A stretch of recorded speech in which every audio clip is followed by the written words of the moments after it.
میں نے شروع میں یہ عرض نہیں کیا، میں ابھی بھی یہ کہہ دوں کہ میری کوشش ہے کہ میں اپنی باتوں کو خاص طور پر رہبر معظم کی جو نظریات جو پبلک میں پبلش ہوئے ہیں جس حد تک ان سے میچ کر کے اپنی بات کو پیش کروں، اور ابھی بھی میں یہی کوشش کر رہا ہوں۔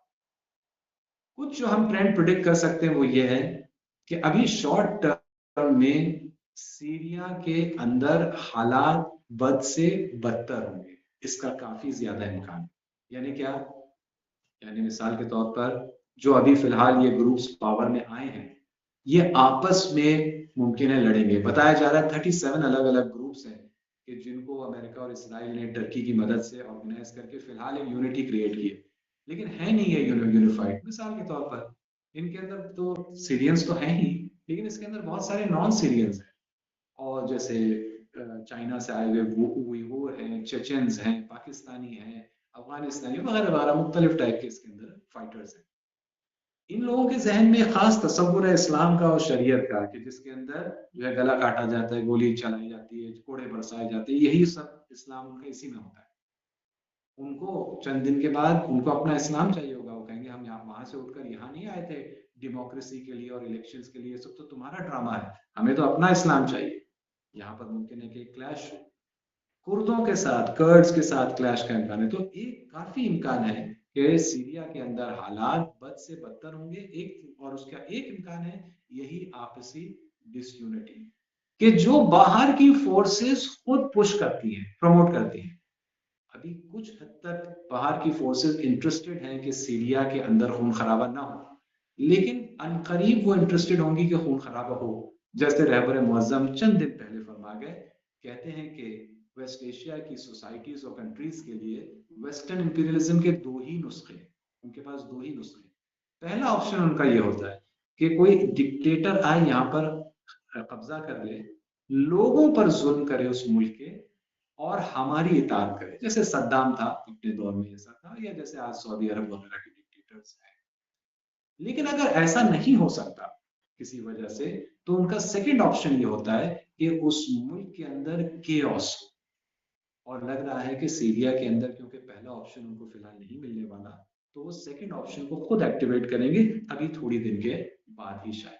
یہ بھی سیریا کے اندر کے حالات کی بات ہے۔ لیکن یہ تو ہو گئی شارٹ ٹرم کی بات، لیکن لانگ ٹرم کے اندر ہم کافی دوسرے ٹائپ کے چینجز دیکھ سکتے ہیں۔ رہبر معظم نے اپنی حالیہ تقریر میں واضح طور پر اس بات کو ایک سے زیادہ مرتبہ فرمایا کہ سیریا کی آزادی، خاص کر یہ حصے کی طرف نظر ان کی تھی کہ جو بڑے بڑے حصے ابھی اسرائیل نے اپنے قبضے میں لے لیے سیریا، یہ ان علاقوں کو سیریا کے ہی غیرت مند جوان آزاد کروائیں۔ کہہ رہا ہوں نہیں کہ ہو سکتا ہے ٹائم لگے، لیکن ایسے ہی ہوگا۔ یہاں پر میں ایک اور بات کہہ کر اپنی بات کو تقریباً ختم کرتا ہوں تاکہ سوال و جواب میں زیادہ وقت باقی رہ سکے، اور وہ یہ ہے کہ سیریا ایک عرصے سے اس کو ریزسٹنس فرنٹ کا حصہ جانا جاتا ہے، وہی ریزسٹنس فرنٹ جس کے بارے میں ہم نے گفتگو کی اور جس کا ہارٹ اور قلب اور مرکز تہران میں ہے۔ لیکن یہ اس ریزسٹنس فرنٹ کا ایک انیوژول اور ایک طرح سے ایب نارمل قسم کا حصہ، توجہ فرمائے میں کیا عرض کر رہا ہوں۔ آپ کہیں بھی اور جا کر جب دیکھتے ہیں ریزسٹنس فرنٹ کو، مثال کے طور پر حزب اللہ لبنان بنیادی طور پر ایک پبلک کے اندر جڑے رکھنے والا ایک گروپ ہے، حکومت نہیں ہے۔ حکومت میں تو زیادہ تر لبنان کی حکومت میں تو زیادہ تر کرسچن اور سنی ہوتے ہیں، حزب اللہ کا بھی ایک تھوڑا سا حصہ ہو سکتا ہے، لیکن بنیادی طور پر حکومت نہیں ہے حزب اللہ اس ملک کی، بلکہ بنیادی طور پر ایک پبلک موومنٹ ہے، شہادت کے کلچر اور رنگ میں پوری طرح سے رچا ہوا ایک کلچر ہے۔ یہی چیز آپ جا کر دیکھیں تو حشد الشعبی میں آپ کو نظر آئے گی، عراق میں پاپولر موبلائزیشن فورسز میں، کہ وہ وہاں کے پبلک کے لیے شیعہ اور غیر شیعہ، کیونکہ پاپولر موبلائزیشن فورسز میں سنی بھی ہیں اور کچھ کرسچن بھی ہیں، وہ اپنی اپنی کمیونٹیز اور سوسائٹیز میں روٹڈ ہیں، اور یہ شہادت اور ریزسٹنس کا جو کلچر ہے اس کو اپنائے گئے۔ یہی آپ انصار اللہ میں دیکھیں گے، یمن میں انصار اللہ کے پاس گورنمنٹ بھی ہے، لیکن وہ گورنمنٹ بعد میں بنی ہے، پہلے وہ ایک پبلک موومنٹ تھی۔ اسی طرح سے ایران میں گورنمنٹ بعد میں بنی ہے، یہ موومنٹ پہلے رہا ہے۔ لیکن سیریا میں ایسا نہیں تھا. سیریا ایک آڈ کیس تھا. سیریا کی گورنمنٹ حصہ تھی، لیکن اس گورنمنٹ کی جو آرمی تھی مثال کے طور پہ وہ ایک پروفیشنل آرمی تھی. وہ شہادت کے لیے نہیں لڑ رہی تھی. بہت سیرین نیشنلزم اور حب الوطنی کے لیے، پیٹریوٹزم کے لیے شاید لڑ رہی ہو، بہت سے. وہ بھی شاید اس کو اگر ٹریننگ، آرمز اور اچھی تنخواہ وغیرہ ملے اور امید ہو جیتنے کی تو وہ لڑے گی. لیکن جب یہ سب چیزیں نہیں ملی، جیسے کہ ابھی نہیں ملی، تو نہیں مقابلہ کیا. لیکن حزب اللہ کا کوئی جوان کیا میدان اس لیے چھوڑ دے گا کیونکہ مجھے تنخواہ نہیں ملی، مجھے اچھا اسلحہ نہیں ملا؟ اس لیے تو نہیں چھوڑے گا. حتیٰ اگر خدا نہ خواستہ حزب اللہ کے کسی جوان کا کمانڈر خیانت کر کے چھوڑ دیتا مورچہ، وہ جوان نہیں چھوڑے گا مورچہ. بہت فرق ہے کلچر میں. تو اب اس کی بھی امید کی جا سکتی ہے رہبر کی فرمودات کے سائے میں کہ سیریا میں جب اب نیا ایک سلسلہ ابھرے گا مقاومت کا، تو اب وہ حکومتی نہیں ہوگا بلکہ بنیادی طور پر وہ پبلک موومنٹ ہوگا. اور ہو سکتا ہے کہ وہ وہاں کی سنی کمیونٹی سے ہی ابھر کر سامنے آئے، اور ہو سکتا ہے ہمارے پاس حماس یا حماس سے بھی کہیں زیادہ مضبوط ایک نیا سنی ایلیمنٹ ابھر کر آئے جو اس جبہے مقاومت کا حصہ ہوگا. اور بھی کچھ چیزیں ہیں، لیکن میں فی الحال وقت کی کمی کی وجہ سے اپنی گفتگو کو یہی ختم کرتا ہوں، اور انشاءاللہ آپ لوگوں کے سوال کا جواب دینے کی کوشش کروں گا. وصلی اللہ علی محمد وآلہ الطیبین الطاہرین. جزاک اللہ، آپ نے بہترین انداز سے ہمارے علم میں اضافہ فرمایا. آڈینس میں سے اگر کوئی سوال کرنا چاہتا ہے تو وہ اپنا کویشچن پوچھ سکتے ہیں.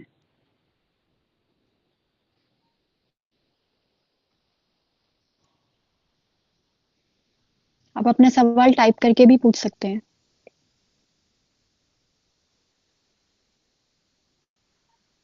السلام علیکم. وعلیکم السلام. آغا، ہماری جواب داری ایسے حالات میں کیا ہونی چاہیے؟ جی اچھا سوال ہے. میں اس کو دو مرحلے میں جلدی سے جواب دیتا ہوں. ایک تو ہماری ذمہ داری وہ ہے جو سیریا کے موجودہ حالات یا ویسٹ ایشیا کے موجودہ حالات سے تعلق رکھتی ہے.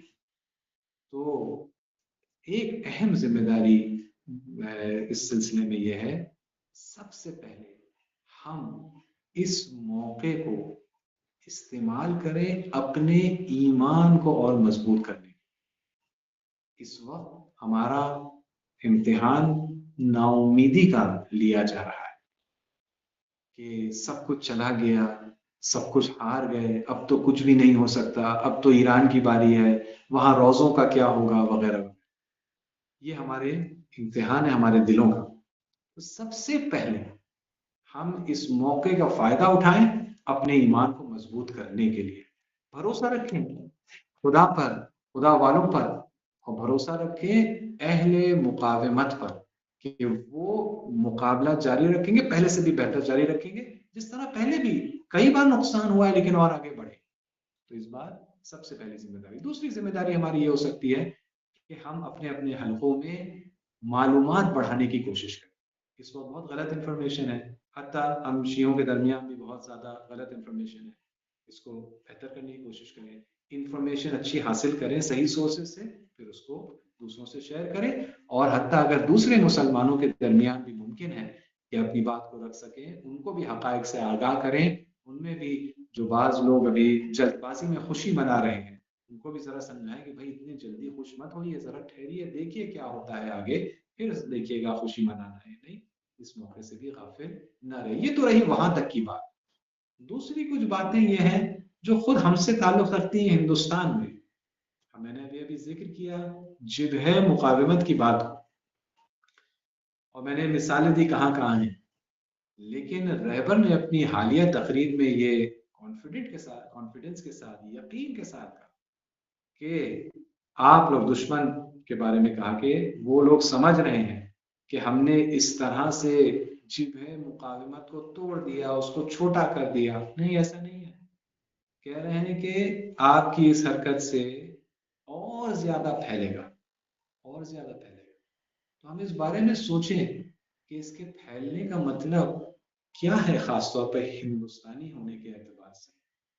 کیا یہ اس کا پھیلنے کے لیے صرف وہی ممالک جو ویسٹ ایشیا میں ہیں وہی مد نظر ہیں؟ کیا آج سے چند مہینے پہلے جب امریکہ کی یونیورسٹیز میں کئی سارے امریکن طلباء اسٹوڈنٹس پروٹیسٹ کر رہے تھے اسرائیل کے جینوسائیڈ کے خلاف اور انسانیت کے حق میں پروٹیسٹ کر رہے تھے، تو اس وقت رہبر معظم نے ایک خط جاری کیا، ان کے نام اوپن لیٹر جاری کیا کہ اس میں ان کی تعریف کی اور ایک عجیب جملہ فرمایا انہوں نے. تقریباً ان کا مضمون ان کے جملے کا یہ تھا کہ آپ لوگ اپنی اس شجاعت سے، اس صحیح عمل سے جو آپ نے اپنی اپنی سرزمین میں انجام دیا ہے، صحیح قدم جو آپ نے اٹھائے ہیں، آپ جبہۂ مقاومت یعنی ریزسٹنس فرنٹ کا ایک حصہ بن گئے. سوچے اس بارے میں، عجیب بات ہے. ان غیر مسلمان یونیورسٹی اسٹوڈنٹ سے جو امریکہ میں ہیں یا یورپ میں ہیں، اسلام سے کوئی فی الحال ان کا لینا دینا نہیں، ان کا حلیہ اور ان کا طور طریقہ اور طرز زندگی وغیرہ وہ آپ کے سامنے ہے. ان سے کہا جا رہا ہے کہ آپ لوگ وہ کام کر رہے ہیں جس سے آپ اس فرنٹ کا حصہ بن سکتے ہیں. تو ہم لوگوں سے یہ خطاب کب ہوگا؟ یاد رکھیے کہ ان لوگوں نے اپنے ظرف کے حساب سے کیا ہے، اپنے ماحول کے حساب سے. کیا ان لوگوں نے وہاں بندوقیں اٹھائی؟ نہیں، بالکل نہیں. انہی نے پروٹیسٹ کیا، لیکن صحیح ٹائم پر، صحیح ایشو پر، صحیح جگہ اور انداز سے پروٹیسٹ کیا کہ جس سے دشمن کو بہت تکلیف ہوئی. پولیس باقاعدہ بلا کے کیمپس میں جو ہے اجاڑ دیا ان کیمپس کو، برباد کر دیا اسٹوڈنٹس کے کریئرز کو، لیکن وہ ڈٹے رہے اس میں. ایک زمانے تک اس کے بعد ایسا انہوں نے کر لیا ہے کہ اب وہاں ممکن ہی نہیں ہونا کوئی پروٹیسٹ فی الحال، اس لیے اب نہیں ہو رہے ہیں وہاں کی یونیورسٹیز میں. نہ یہ کہ لوگوں کو انٹرسٹ ختم ہو گیا ہے، اتنی بری طرح سے وہاں کی یونیورسٹی ایڈمنسٹریشن اور انتظامیہ نے کاؤنٹر اٹیک کیا کہ ناممکن کر دیا فی الحال وہاں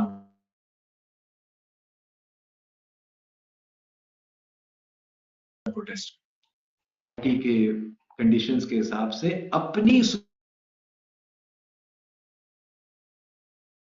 سوسائٹی کے اندر ایسا سوٹیبل قدم اٹھایا کہ اور ان کو رہبر کہتے ہیں کہ آپ لوگ جبہۂ مقاومت کا حصہ بن سکتے. کب وہ دن آئے گا کہ ہم بھی اس شعور کا، اس ہمت کا ہم مظاہرہ کر سکیں؟ انشاءاللہ وہ دن جلد ہی آئے گا. ہلو، السلام علیکم. السلام علیکم.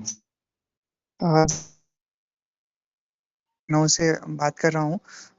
میرا سوال جناب یہ ہے کہ اس دور میں ہم ہندوستانی یہاں پہ موجود ہیں اور ہم اگر شہادت کے لیے تصور کرتے ہیں تو ہم کیا ساری جو شہادتیں ہیں وہ کیا سیرینز کے لیے، ایرانینز کے لیے، لیبنیز کے لیے، ان سب کے لیے ہیں؟ کیا ہم ہندوستانی اگر شہادت جو ہے شہید ہونا چاہتے ہیں اور اللہ ہمیں توفیق دے اور ہم کچھ ایسا کام کر گزرے کہ دشمن کی آنکھ کا کانٹا بنے اور دشمن ہمیں ڈھونڈ کے جو ہے وہ مارے، تو اس کے لیے ہمیں ہندوستان میں رہ کر کے کیا کرنا چاہیے کہ ہماری جو موت ہو وہ شہادت کی موت ہو، نہ کہ وہ پیٹریوٹزم اور مطلب دیش کے لیے بھی ہو، لیکن سے وہ اسلام کے لیے، دین اسلام کے لیے. صحیح، بہت بہت اچھا سوال ہے، شکریہ. اور آپ جانتے ہیں کہ شہادت ایک بہت مقدس ایک مفہوم ہے. حتیٰ انڈیا کے اندر بھگت سنگھ کو کس نام سے یاد کیا جاتا ہے؟ شہید بھگت سنگھ. آپ لکھنؤ سے، لکھنؤ میں کیا ہے؟ شہید اسمارک ہے.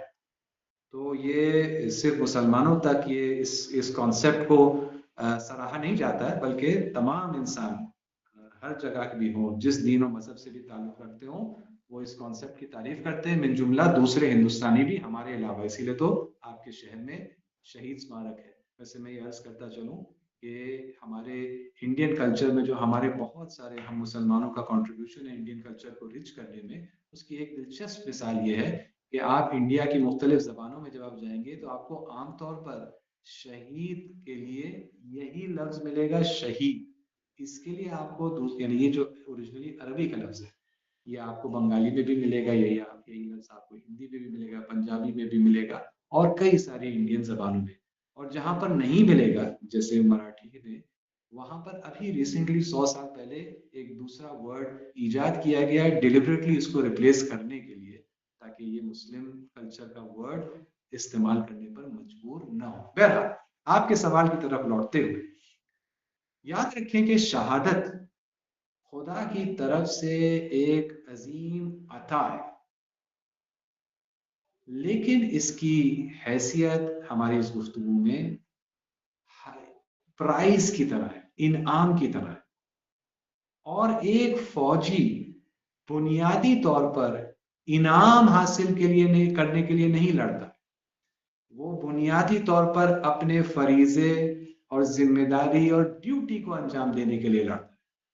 اگر اس راستے میں اس کو انعام مل گیا وہ بہت خوش ہو جاتا ہے، اس کے دل میں تمنا آرزو ہوتی ہے کہ مجھے بھی انعام ملے، لیکن وہ ساری پلاننگ اس لیے نہیں کرتا کہ مجھے انعام کیسے مل جائے. وہ پلاننگ اس لیے کرتا ہے، اسٹریٹجی میدان جنگ میں ایسی بناتا ہے کہ جس سے وہ اپنے ڈیوٹی اور فریضے پر عمل کر سکے. ہماری ڈیوٹی اور ہمارا فریضہ شہید ہونا نہیں، ہمارا فریضہ اور ہماری ڈیوٹی یہ ہے کہ ہم اسلام کا جو لائف گیونگ اور حیاتی میسج ہے اور ٹیچنگز ہیں ان کو ہم آگے بڑھائیں، مسلمانوں کے درمیان اور جہاں تک ممکن ہے غیر مسلمانوں کے درمیان.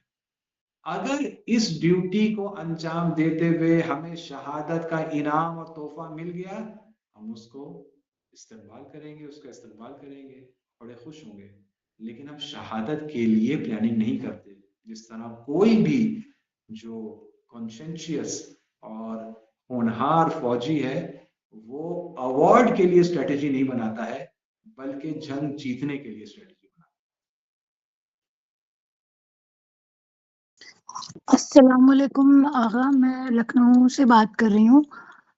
میں یہ پوچھنا چاہتی ہوں کہ جیسے اگر ہم اپنے بچوں کو مطلب کوئی بیسک اس طرح اس راستے کی طرف رجوع کریں یا اس راستے کی طرف تیار کریں تو اس سے متعلق کوئی بکس جو ہندی یا اردو میں ہوں، انگلش یا اردو میں ہوں، تو مطلب ہم ان بکس کو خود پڑھ کے ماں باپ اور بچوں کو مطلب اس طرح کی بیسک تعلیمات سکھائیں جس کی طرف اس دور میں اور اتنا مطلب دماغی لحاظ سے اتنا پولیوٹیڈ دور ہے تو اس میں ہم کیسے اس طرف رجوع کریں اس دور سے لڑ کے. جی بہت شکریہ. آپ کا سوال مجھے دو اعتبار سے بہت مفید لگا، بہت اچھا لگا. ایک تو یہ کہ آپ بچوں کی تربیت کے بارے میں پوچھ رہے ہیں جو کہ بہت اہم ہے، لیکن کچھ وجہ سے مجھے آپ کا سوال گزارش ہے برادران سے کہ اپنی مائک کو میوٹ کر دیں. دوسرے نئے پارٹیسپینٹ گزارش ہے کہ میوٹ کر دیں. تو عرض یہ ہے کہ آپ کا سوال دو وجہ سے مجھے بہت اچھا لگا. ایک تو بچوں کی تربیت کے بارے میں، اور ظاہر سی بات ہے ہمارا فیوچر اور مستقبل اسی نئے نسل اور جوان اور بچوں سے تعلق رکھتا ہے. لیکن ساتھ میں جو دوسرا پہلو مجھے آپ کے سوال کا اچھا لگا اور شاید زیادہ اچھا لگا وہ یہ ہے کہ آپ نے یہ کہا کہ پیرنٹس پڑھ کر کیسے اپنے بچوں کو چینج کر سکیں یا ڈیولپ کر سکیں. بہت بار جو سوال پوچھا جاتا ہے بچوں کی تربیت کے بارے میں تو وہ یوں پوچھا جاتا ہے کہ ہم بچوں کو کیا سکھائیں یا کیا بتائیں، بچوں کو کون سی کتاب پڑھائیں، بچوں کو کون سے کورس میں لے جائیں. یعنی گویا ساری تربیت جو بچوں کی ہونی ہے، ہم تو پوری طرح سے تربیت یافتہ ہیں. اس ٹائپ کا تصور تربیت کا میں آپ کو اطمینان سے کہہ دوں کہ یہ فلاپ اور فیل تصور ہے. بنیادی طور پر انسان جتنی اپنی تربیت کر پائے گا اور اس میں محنت کر پائے گا اتنا ہی وہ نتیجہ ایکسپیکٹ کر سکتا ہے بچوں میں. آپ نے بالکل صحیح پوچھا کہ ہم کیا پڑھیں، ہم کیسے ڈیولپ ہوں تاکہ ہمارے ذریعے پھر ہم اپنے بچوں کو ڈیولپ کرنے میں اسی اعتبار سے محنت کریں. دیکھیے میں کسی ایک کتاب کا یا کسی ایک کا نام نہیں لے سکتا. الگ سے میں اس پروگرام کے آرگنائزرز کو چند کتابوں کا ریفرنس دے سکتا ہوں. ابھی بہت ٹائم لگے گا یہاں پر اگر میں ڈیٹیل میں نام بتانا شروع کروں اور اس کے لیے تھوڑا سوچ کے پرائیورٹیز بھی بنانی ہوگی. لیکن میں یہ ضرور اس وقت کہہ سکتا ہوں کہ جو بھی آپ کرنا چاہ رہی ہیں اس سلسلے میں اکیلے نہ کرنے کی کوشش کریں اپنے ساتھ کچھ لوگوں کو ملا لیں، گروپ بنا لیں. چاہے گروپ کتابیں پڑھنے کا ہی گروپ، چاہے یوٹیوب پر لیکچر سننے کا ہی گروپ ہو، لیکن وہ فکسڈ گروپ ہو، اس کے ایک پورا ایجنڈا ہو کہ اس ہفتے میں اتنے پیجز پڑھیں گے اس کتاب کے یا یہ لیکچر سنیں گے، ہفتے میں ایک بار مل کر ڈسکس کریں گے. کسی عالم دین جو آج کل کے حالات سے آگاہ عالم دین ہے، ایسے کسی عالم دین سے بھی اگر آپ مشورہ مسلسل کرتے رہیں، اس گروپ کو بنا کر تو بہت بہتر نتیجہ ملے گا. جہاں تک اسپیسیفک ٹائٹلز کی بات ہے میں اس کے آرگنائزرز کو بھیج دوں گا, آپ بعد میں ان سے حاصل کرنے کی کوشش کر لیجیے. السلام علیکم مولانا. وعلیکم السلام. مولانا صاحب میں لکھنؤ سے ہوں. مولانا صاحب میرا سوال ہے, دشمن جو ہے وہ یوتھ کو ہر طریقے سے انفلوئنس کرنے کی کوشش کر رہا ہے, اور اپنے پروڈکٹ کے ذریعے بھی کر رہا ہے اور جو اس کی ایپس ہیں اس کے ذریعے بھی کر رہا ہے. لیکن مولانا صاحب ابھی بھی ہم لوگ کی سوسائٹی میں کچھ ایسے لوگ ہیں, اہل سنت لوگ ہیں, جو ابھی بھی ان کے پروڈکٹس کو پرچیز کر رہے ہیں اور ان کے ایپس کو یوز کر رہے ہیں. تو سر ان کو مولانا صاحب ان کو کیسے روکا جا سکتا ہے؟ دیکھیے ظاہر سی بات, یہ مشکل اگر ہے تو اس اہل سنت میں نہیں ہے, یہ شیعوں میں بھی مشکل پائی جاتی ہے. تو بنیادی طور پر جو بھی ہو, چاہے وہ شیعہ ہو چاہے وہ سنی ہو, اگر آپ دیکھتے ہیں کہ وہ ریزسٹنس کے معاملے میں جو عملی طور پر شریک ہو سکتا تھا, یہی بائیکاٹ کر کے وہ نہیں کر پا رہا ہے, تو پہلے پتہ کرنے کی کوشش کریں وجہ کیا ہے. وجہ کیا ہے؟ ممکن ہے کہ وجہ اس کی یہ ہو کہ اسے پتہ ہی نہ ہو کہ یہ پروڈکٹس جو ہے وہ دشمن کی تقویت کا باعث ہو سکتے ہیں, انہیں بتا دیں.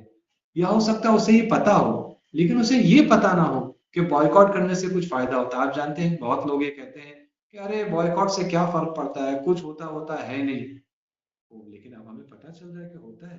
ہم دیکھ رہے ہیں کہ اسٹار بکس کا کیا حال ہوا ہے, مثال کے طور پر میکڈونلڈس کا کیا حال ہوا ہے.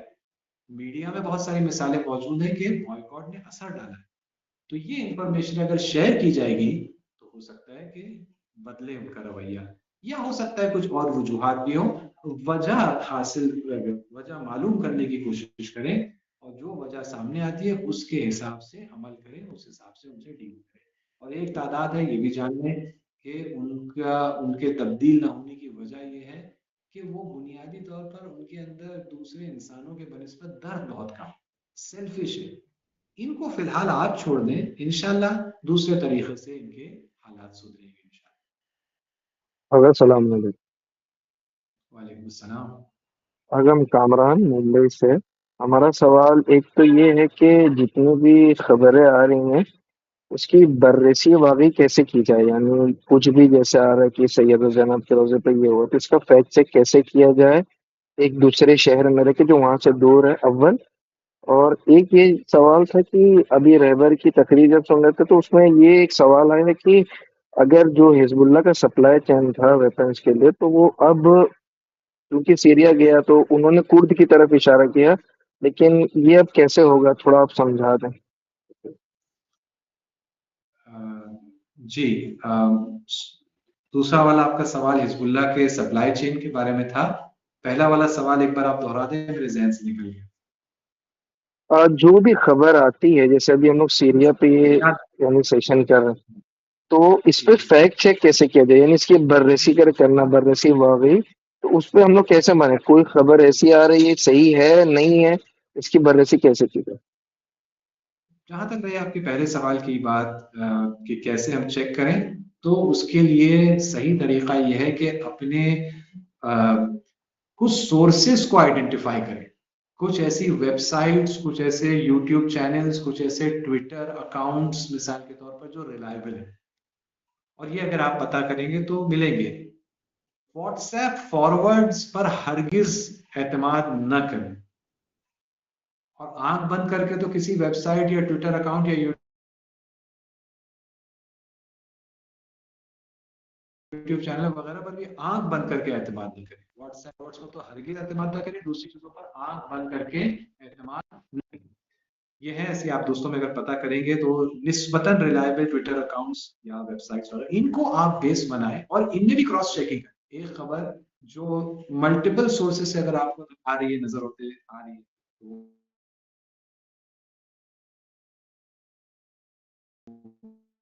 بہت بہتر ہے بجائے اس کے کہ کوئی ایک سورس کا ہے. دوسری بات یہ, خبر اگر بہت ڈرامیٹک ہے, فلاں چیز کو ڈھا دیا گیا نعوذ باللہ, تو اس کو ایکسپٹ کرنے میں تھوڑا سا ویٹ کریے, اس کو آگے جلدی سے فارورڈ نہ کریے, اتنی جلدی میں نہ رہے کہ دوسروں کو فارورڈ کریں. تھوڑا ویٹ کریے, کنفرم ہو, سوچئے کہ اگر یہ چیز خبر غلط ثابت ہوئی کل تو کتنا نقصان ہوگا, اور میں اس نقصان میں شریک ہوں گا فارورڈ کرنے کی وجہ سے. تھوڑا سا رک کر فارورڈ کریے مثال کے طور پر. تو اس طرح سے اگر آگے بڑھیں تو ٹھیک ہوگا. اور جہاں تک رہی بات اس بارے میں کہ کیسے اس کا سپلائی چین وغیرہ بنے گا، تو ظاہر سی بات ہے کہ اس کا جواب مجھ جیسے آدمی کے پاس تو نہیں ہوگا. اس کے اپنے ایکسپرٹس ہیں. یہ مسئلہ جو ہے ملٹری کے مسائل ہیں، یہ مسئلے جو ہیں وہ سیکریٹو مسائل ہیں. ظاہر سی بات ہے میرے پاس اس کے بارے میں ڈیٹیل انفارمیشن تو ناممکن ہے کہ ہوگی. میں بس اس حد تک یہ کہہ سکتا ہوں کہ یہ مسئلہ، اور یہ صحیح ہے، وہ سپلائی روٹ کا ڈسکنیکٹ ہونا صحیح ہے. اور پرسوں رات حزب اللہ کے جو سربراہ ہیں شیخ نعیم قاسم، انہی نے بھی کھل کر کہا کہ جو سیریا سے ہمارا سپلائی روٹ تھا وہ اب بند ہو گیا. کوئی یہ چھپی ہوئی بات نہیں، یہ حقیقت ہے. لیکن اس پر مایوسی کی کیا بات ہے؟ اس میں مایوسی کی کیا بات ہے؟ یمن اس وقت حصہ ہے ریزسٹنس فرنٹ کا. وہاں تک کون سا ڈائریکٹ راستہ ہے پہنچانے کا سامان؟ یا تو سمندر ہے، یا سعودی عرب جیسا ملک ہے. کہاں سے وہاں پہنچتا ہے؟ یا اس سے بڑھ کر غزہ کے اندر حماس، اتنا چھوٹا سا غزہ، ہر طرف گھرا ہوا یا تو اسرائیل ہے یا مصر ایجپٹ ہے، یا سمندر ہے جس پہ اسرائیل اور مصر کا پہرا ہے. کہاں سے سب چیزیں آتی ہیں، آئی ہیں؟ تو اس میں نا امید ہونے کی کیا بات ہے کہ اگر ایک سپلائی روٹ بند ہو گیا. اس دوسری جگہ ہیں جہاں پر سمجھ میں نہیں آتا ہے سپلائی روٹ کہاں ہے، لیکن ہے سپلائی روٹ. اور اس سے بھی بڑھ کر کب تک سپلائی ہونا ہے باہر سے؟ بھائی حزب اللہ سالوں سے اپنے آپ کو ڈیولپ کر رہا ہے تاکہ اس کو باہر سے سپلائی کی ضرورت نہ پڑے، اور ظاہراً کافی حد تک بے نیاز ہو چکا ہے باہر کی سپلائی سے. اور جس حد تک بے نیاز نہیں ہوا ہے، اب کیونکہ یہ نئی مصیبت پڑی ہے بے نیاز ہو جائے گا. اور یہ خود ایک پازیٹیو اثر ہو سکتا ہے سیریا کا، کہ میں نے کہا کہ سیریا میں جو تبدیلی ابھی لانگ ٹرم میں بینیفیشل ہے. ایک بینیفٹ اس کا یہی ہو سکتا ہے کہ سپلائی روٹ گنوا دینے کی وجہ سے حزب اللہ پہلے سے بھی زیادہ اور زیادہ قوی ہو جائے، پاورفل ہو جائے. البتہ فوراً نہیں، 6 مہینے بعد، 1 سال بعد شاید اور زیادہ پاورفل ہو جائے، کیونکہ مکمل طور پر بے نیاز ہو جائے کسی بھی out side supply.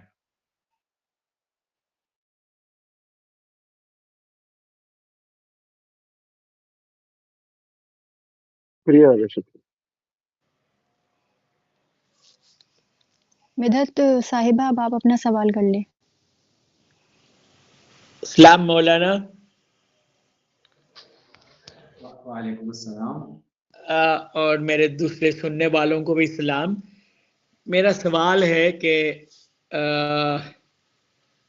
Rather than سوال، یہ آپ سے گزارش ہوگی کہ آپ اس پہ نظریہ آپ کا بتائیں کہ انگریزی میں کہاوت ہے کہ یونائٹڈ وی اسٹینڈ، ڈیوائیڈڈ وی فال. ہم ہیں 200 ملین مسلمان انڈیا میں، اور the world over we are over 1000 اور 1750 یا کچھ ہے. لیکن جب ہم ریزسٹنس کی بات کرتے ہیں، ریزسٹنس کے سوال اٹھاتے ہیں، ہینڈ فل ہیں، بس ہینڈ فیو. ایسا کیوں؟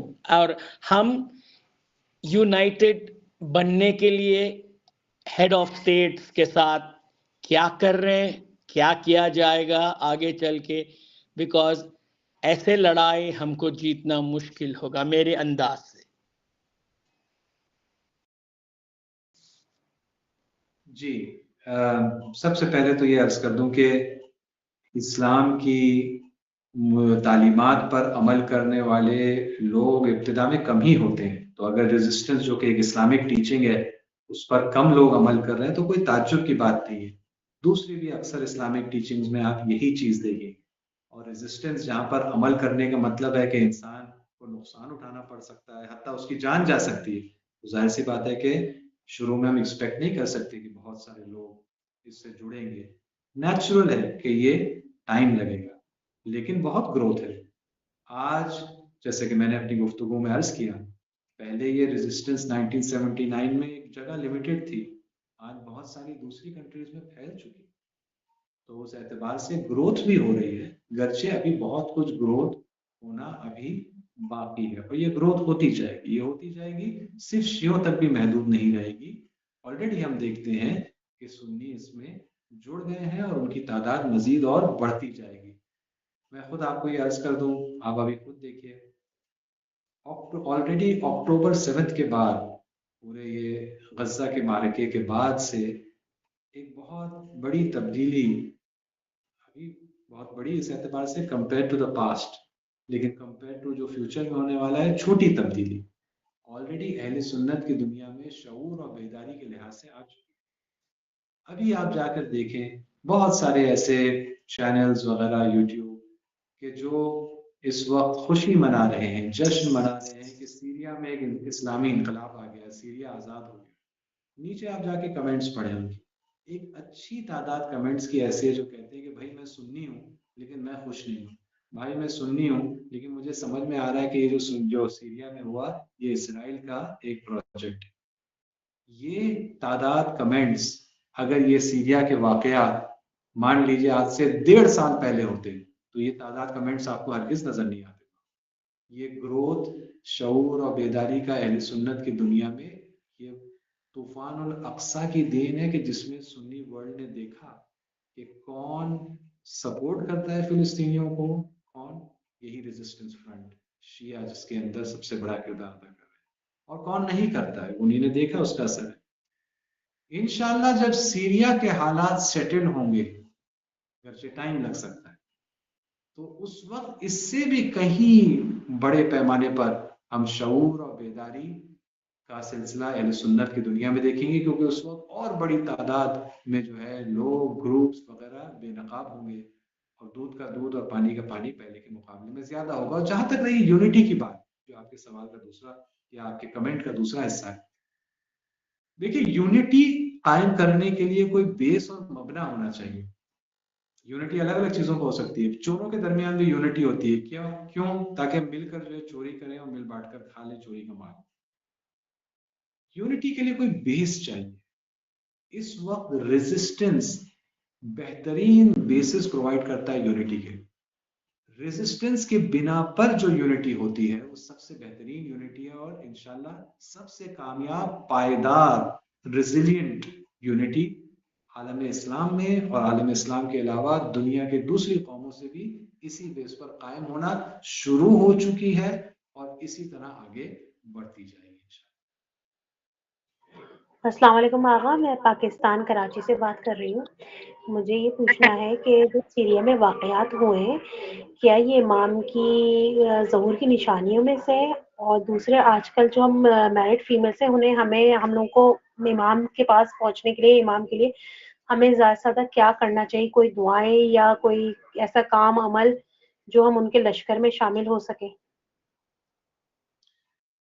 جی بہت اچھا سوال ہے، میں آپ کو شکریہ ادا کرنا چاہتا ہوں. دیکھیے امام کی ظہور کی نشانیوں کو لے کر دو ٹائپ کی گفتگو ہے، دو ٹائپ کی نشانیاں ہیں. کچھ عام نشانیاں ہیں اور کچھ خاص نشانیاں. خاص نشانیاں کیا؟ ہم لوگوں نے سن کے رکھا ہے، پڑھ رکھا ہے، سفیانی کا ظہور، خراسانی کا خروج وغیرہ وغیرہ، مختلف ٹائپ کی خاص چیزیں ہیں. اور کچھ عام نشانیاں ہیں. عام نشانیاں کیا؟ یعنی یہ اس معنوں میں کہ ہمیں پتہ ہے کہ دنیا میں حق اور باطل کا مقابلہ اور معرکہ جتنا زیادہ پھیلے گا اور سیویئر ہوگا، وہ ایک عام سی نشانی. مسلمانوں کی طاقت اور قوت کا بڑھنا ایک عام نشانی. اہل ولایت تشیع کا جو ہے لیڈرشپ کا کردار ادا کرنا، جتنا زیادہ یہ کردار لیڈرشپ کا بڑھے گا دنیا میں، ایک عام سی نشانی. لوگوں کے شعور میں عقل اور فہم اور سمجھ میں اضافہ ہونا، ایک عام سی ریکوائرمنٹ اور نشانی. تو سیریا کے جو حالات ہیں، جس طرح کے غزہ کے حالات، جس طرح عراق کے حالات، جس طرح پاکستان کے، ہندوستان، یہ سب کے سب حالات عام طور پر نشانی ہے ظہور کے نزدیک آنے، کیونکہ سب کے اندر یہ پہلو پائے جا رہے ہیں. جہاں تک خاص نشانیوں کی بات ہے، سفیانی ہے، خراسانی ہے، یہ ساری چیزیں، ان کے سلسلے میں ہمارے علماء جو فرماتے ہیں، میں وہ یہاں دہرانا چاہتا ہوں، بہت اہم ہے. جو یہاں پر سن رہے ہیں اکثر شیعہ ہیں یا سبھی شیعہ ہیں، بہت اہم ہے. اور وہ کیا؟ ہمارے علماء ہم سے کہتے ہیں کہ ان ہاں ہمارے احادیث میں جو یہ جن نشانیوں کا ذکر کیا گیا اس قسم کی، ان کو آ کر یہاں پر اپلائی کرنے سے پرہیز کریں، نہ کہیں کہ مثال کے طور پر فلاں آدمی جو اس وقت دمشق میں حاکم ہے یہی ہے سفیانی، نہ کہیں کہ فلاں آدمی فلاں انسان جو تہران میں حاکم ہے وہ ہے خراسانی، اس سے منع کرتے ہیں۔ وجہ کیا؟ کیونکہ کہتے ہیں کہ ہمیں یقین تو نہیں ہے کہ یہ وہی لوگ ہیں، ایسا کوئی آئے گا لیکن یہ جو آ گیا ہے یہی ہے وہ، ہمیں یقین تو نہیں ہے۔ ہم ایک اندازہ لگا کے یہ بات کہہ دیتے ہیں، مان لیجئے کل یہ وہ شخص نہیں نکلا تو کیا ہوگا؟ نتیجہ یہ ہوگا کہ پہلے ہمارا اور دوسرے لوگوں کا ایمان ان احادیث پر، ان تعلیمات پر، ان پیشن گوئیوں پر کمزور ہوگا، اور حتیٰ اس کا خطرہ ہے کہ یہ تمام علامتیں اور پیشن گوئیاں کیا تھیں؟ یہ سب تھی ظہور کی علامتیں۔ ظہور پر ہمارا ایمان جو ہے شاید کمزور، پہلے یہ ہو چکا ہے، پہلے اس ٹائپ کی غلطیاں ہم کر چکے ہیں، ہم میں سے بعض لوگ کر چکے ہیں۔ ایک زمانہ تھا کہ پتہ نہیں کیا کیا باتیں کہی جاتی تھی، مثال کے طور پر برموڈا میں یہ ہے، وہاں رہتے ہیں، پتہ چلے سب ایسی ہی باتیں تھیں، کتنا نقصان پہنچا اس سے، اندرونی طور پر کتنا نقصان پہنچا، باہر جو مذاق اڑا وہ الگ۔ یا مثال کے طور پہ جب انقلاب اسلامی جس کی میں نے ابھی اتنی تعریف کی 1979 میں جب آیا تو کہا کہ احادیث ہیں، شیعہ سنی دونوں یہ مانتے ہیں کہ سیاہ جھنڈیاں جو ہیں وہ خراسان سے نکلیں گی اور اسی وقت پہ ظہور ہوگا۔ کہا یہ سیاہ جھنڈیاں خراسان یعنی ایران میں عزاداری میں سیاہ جھنڈی ہوتی ہے، تو چلو یہ ہو گیا۔ پھر کیا ہوا؟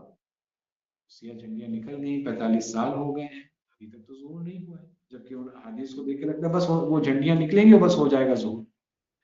تو اس کے نتیجے میں لوگوں کا ایمان سست ہوا ہے، کمزور پڑا ہے ان چیزوں کے بنسبت۔ تو ان چیزوں کو اپلائی کرنے سے ہمارے علماء منع کرتے ہیں، اور میں بھی اس بات کو دہرا رہا ہوں، ہم یہ نہ کہیں فلاں سفیانی فلاں خراسانی فلاں یمانی ہے وغیرہ وغیرہ، بلکہ ہم اپنے فریضے اپنی ڈیوٹی کو تلاش کریں، اس پر عمل کرنے کی کوشش کریں، ہمارا ذہن اس میں مشغول رہے، ہمارا جو سوشل میڈیا پر ایکٹیویٹی ہے وہ اس پر مشغول اور مصروف زیادہ رہے، بجائے اس کے کہ ان چیزوں کو اپلائی کرنے میں ہم مصروف ہوں۔ السلام علیکم آغا، میں وعلیکم دلی سے السلام۔ بات کر رہا ہوں۔ آغا میرا جو کوشچن ہے وہ امام علیہ الصلوۃ والسلام کے ظہور سے ہے۔ آغا یہ ہے کہ جیسے امام زمانہ اجل اللہ تعالیٰ فرجہ شریف کا ظہور روز عاشورہ جمعے کے دن نماز فجر کے وقت ہوگا، یہ ہم نے روایات میں اور مجالسوں میں سنا ہے۔ تو دنیا کے نظام سے آدھی دنیا میں ایک وقت میں رات ہوتی ہے اور ایک وقت میں صبح، تو یہ کیسے پتہ لگے گا کہ ظہور کس وقت کے حساب سے ہوگا یا کس ملک کے حساب سے؟ کیونکہ کچھ ملک ایسے بھی ہیں آغا جہاں 11 ٹائم زون 7 ٹائم زونز ایسے بھی ہیں۔ جزاک اللہ، شکریہ۔ میں آپ سے پلٹ کے ایک سوال پوچھوں گا، اور وہ یہ ہے کہ اس سوال کا جواب تلاش کرنے میں یا مل جانے میں ہم اور آپ کو کیا فائدہ؟ آغا جیسے آج کل سوشل میڈیا پہ بہت ساری چیزیں پھیل رہی ہیں، کچھ بے تکی بھی ہیں، اور واٹس ایپ فارورڈز تو ایک الگ چیز ہیں، کچھ معتبر لوگ ہیں جن کے ذریعے سے بھی پتہ چلتا ہے کہ مطلب روایات میں کہ بھئی یہ حتمی علامات ہیں، یہ غیر حتمی علامات ہیں، تاکہ انسان ایک آمادہ رہے۔ آمادہ رہنا ایک ٹائم پتہ ہو تاکہ ہم آمادہ رہیں، یا آمادہ کا مطلب ہے کہ دنیا کو آمادہ کریں؟ غالباً آپ بھی جانتے ہیں کہ دوسری آمادگی ہے جو امام ہم سے چاہتے ہیں۔ امام کیا چاہتے ہیں کہ ہم اپنا وقت صرف کریں تاکہ ہمیں پتہ ہو کس ٹائم زون اور کس ٹائم پر یہ ہوگا، تاکہ اس وقت ایک دم سے ہوگا، ہم اس وقت تک ہاتھ پر ہاتھ دھرے بیٹھے ہوں اور پھر صحیح ٹائم پر ہم نکل چل پڑے۔ نہیں، ایسا نہیں ہے۔ ہم سے جس آمادگی کو طلب کیا گیا ہے وہ ہے دنیا کو آمادہ کرنا ان کے لیے، حقیقی انتظار کا مظاہرہ نہیں۔ تو اس وقت ہمارے لیے وہ سوالات اہمیت رکھتے ہیں جو ہمارے فرض اور فریضے اور ذمہ داری سے تعلق رکھتے ہیں۔ کیا ہمیں یہ پوچھنا نہیں چاہیے کہ ایسا کیا ہو گیا ہے ہمیں کہ رہبر معظم نے امریکہ کے غیر مسلمان یونیورسٹی اسٹوڈنٹس کو تو کہہ دیا کہ آپ ریزسٹنس فرنٹ کا حصہ ہیں، لیکن کبھی مجھے آپ سے نہیں یہ نہیں کہا ہے، میرے سر پر یہ امامہ ہے، آپ شیعہ ہیں، آپ سے آج تک نہیں کہا ہے، مجھ سے کبھی نہیں کہا ہے. ہمیں اس بارے میں نہیں زیادہ فکر مند ہونا چاہیے کہ کیا ہمیں وہ کرنا چاہیے تاکہ نائب امام ہمیں بھی اس نگاہ سے دیکھ سکے. میرے خیال میں ہم اپنے وقت کو اس پہ لگائیں، اور ہندوستان میں فراوان اس کے مواقع موجود ہیں، ان سے ہم غافل نہ رہیں، ان پر عمل کرنے کی کوشش کریں. میرے خیال میں اب وقت بھی پورا ہو چکا ہے، غالباً ہندوستان میں 8:30 بج رہے ہیں. تو اسی پر اگر ہم اپنی گفتگو کو ختم کریں، منتظمین کی اگر اجازت ہو تو یہیں پر میں الوداع کہوں اور آپ سب کا شکریہ ادا کروں، اس امید اور آرزو کے ساتھ کہ یہ گفتگو ہم سب کے لیے، حتیٰ میرے لیے مفید رہی ہوگی، اور انشاءاللہ کہ ہمارے وقت کے امام کے ظہور کو اور نزدیک لانے میں کہیں نہ کہیں چھوٹا موٹا آمین اس کا بھی کردار ہوگا. آمین. جزاک اللہ خیر. ان کے سوال وقت کی محدودیت کی وجہ سے رہ گئے ہیں، وہ لوگ سوال البینہ فاؤنڈیشن کے انسٹاگرام پیج پہ بھیج دیں. ہم انشاءاللہ علماء سے رابطہ کر کے ان کے جوابات آپ کو بھیج دیں گے. اب میں دعوت دینا چاہوں گی خواہر فصیحہ فاطمہ کو کہ وہ آ کر ووٹ آف تھینکس دے. میں ذرا اجازت چاہوں گا، مجھے اور پروگرام میں پہنچنا ہے، جی اور جی شکریہ و معذرت کے ساتھ جی شکریہ آپ جا سکتے ہیں، کوئی مسئلہ نہیں ہے. خدا حافظ. السلام علیکم ورحمۃ اللہ وبرکاتہ. تمام حمد و ثنا خداوند عالم کے لیے جو عالمین کا پروردگار ہے. سب سے پہلے میں خداوند عالم کا شکر ادا کرتی ہوں کہ جس نے ہمیں آج یہ